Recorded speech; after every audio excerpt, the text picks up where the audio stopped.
parle. Chaque jour, Charles et Carole vous présentent la leçon de l'école du sabbat.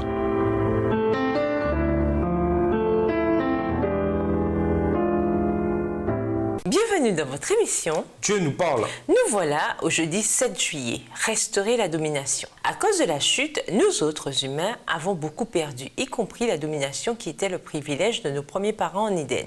Le Christ est venu afin de restaurer ce que nous avons perdu. Et grâce à ce que le Christ a fait pour nous, nous aussi avons été appelés par Dieu à nous tourner vers les autres, à les aider à retrouver en Christ ce qu'il nous a donné. Et même si ce processus ne sera pas achevé avant que le Christ revienne, nous pouvons faire beaucoup dès à présent en nous tournant vers ceux qui sont malheureux, perdus et accablés par le monde. Chacun des passages suivants donne une application pratique pour aider les autres à regagner un peu de la domination perdue par le péché. Laquelle? Deutéronome 15, versets 7 à 12, Luc 14, versets 12 à 14, 1 Pierre 3, le verset 15, Jacques 1, le verset 27, Ésaïe 58, le verset 7, 2 Thessaloniciens 3, le verset 10. Deutéronome 15, versets 7 à 12. S'il y a chez toi quelque indigent d'entre tes frères dans l'une de tes portes au pays que l'Éternel ton Dieu te donne, tu n'endurciras point ton cœur et tu ne fermeras point ta main devant ton frère indigent. Mais tu lui ouvriras ta main et tu lui prêteras de quoi pourvoir à ses besoins. Garde-toi d'être assez méchant pour dire en ton cœur, la 7e année, l'année du relâche, approche. Garde-toi d'avoir un œil sans pitié pour ton frère indigent et de lui faire un refus. Il crierait à l'Éternel contre toi et tu te chargerais d'un péché. Donne-lui et que ton cœur ne lui donne point à regret, car à cause de cela, l'Éternel, ton Dieu, te bénira dans tous tes travaux et dans toutes tes entreprises. Il y aura toujours des indigents dans le pays. C'est pourquoi je te donne ce commandement. Tu ouvriras ta main à ton frère, aux pauvres et à l'indigent dans ton pays. Si l'un de tes frères hébreux, homme ou femme, se vend à toi, il te servira 6 années. Mais la 7e année, tu le renverras libre de chez toi. Luc 14, versets 12 à 14. Il dit aussi à celui qui l'avait invité, « Lorsque tu donnes à dîner ou à souper, n'invite pas tes amis, ni tes frères, ni tes parents, ni des voisins riches, de peur qu'ils ne t'invitent à leur tour et qu'on ne te rende l'appareil.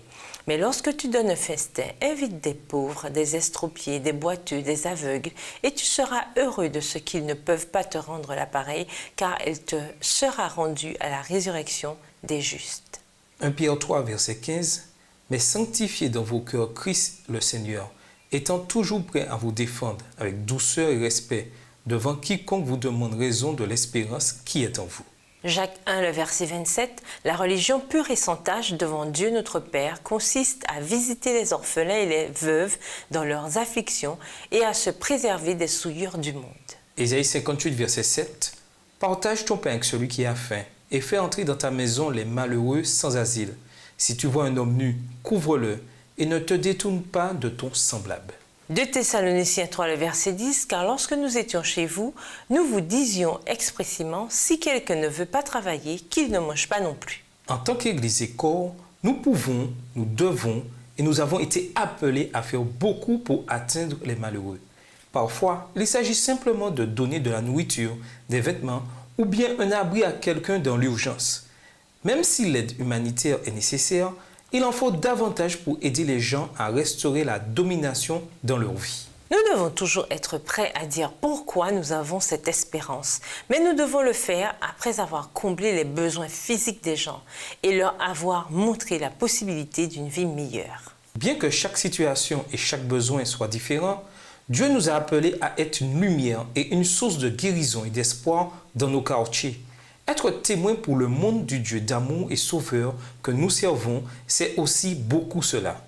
Nous devons faire tout ce que nous pouvons par la force de Dieu pour être un phare de lumière et d'espoir pour les malheureux. Nous sommes des chrétiens, c'est le moins que nous puissions faire. En remplissant ce devoir de service, nous leur faisons comprendre comment est Dieu. Et en comblant leurs besoins physiques, nous préparons la voie pour que le Saint-Esprit touche leur cœur.